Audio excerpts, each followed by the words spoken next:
Hi, my name's Rob Knight, and welcome to Photography Basic Skills. We've spent the last 4 weeks discussing exposure and how to control exposure in your camera using the exposure triangle of aperture, shutter speed, and ISO. If you need to catch up with us, you can go back and watch the previous 4 videos in this series.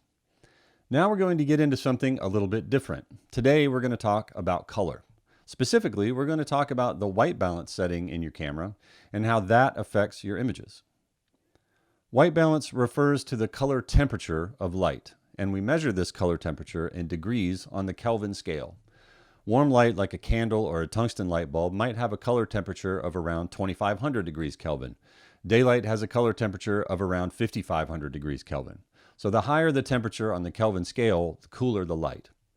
If you weren't a photographer, you would probably never even hear the term white balance because our eyes are constantly adjusting for different color temperatures as we go about our day, so the colors generally look correct to our brains.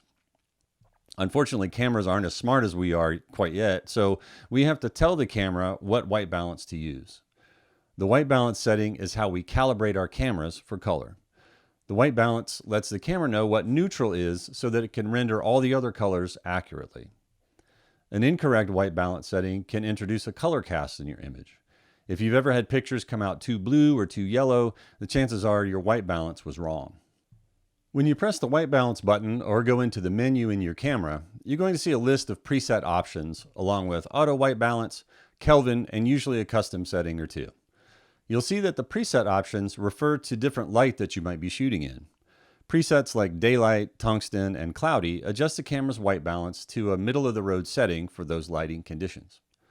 The auto white balance setting in your camera will examine the scene through the lens and give you an average white balance based on what it thinks the lighting conditions are.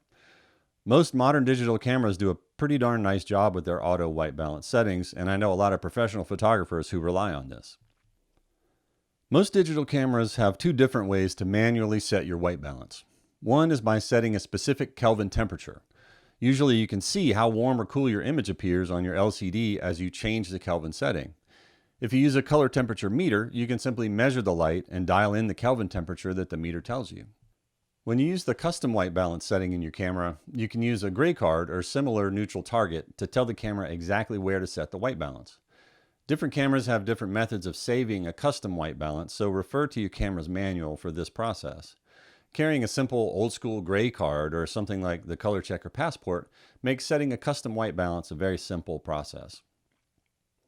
If you're shooting JPEGs in the camera, it's really important to get the white balance setting dialed in while you're shooting, since the white balance will be baked into your file. If you're shooting RAW, you can change the white balance in your image editing software. It's very easy in something like Lightroom to change not only the color temperature from blue to yellow, but also the tint from magenta to green.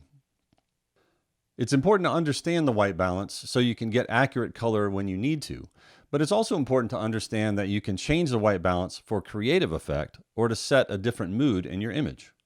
I'll often use daylight white balance if I'm shooting in the early morning or the late afternoon, so that the camera will pick up the warm or cool color cast in the sunrise or sunset light.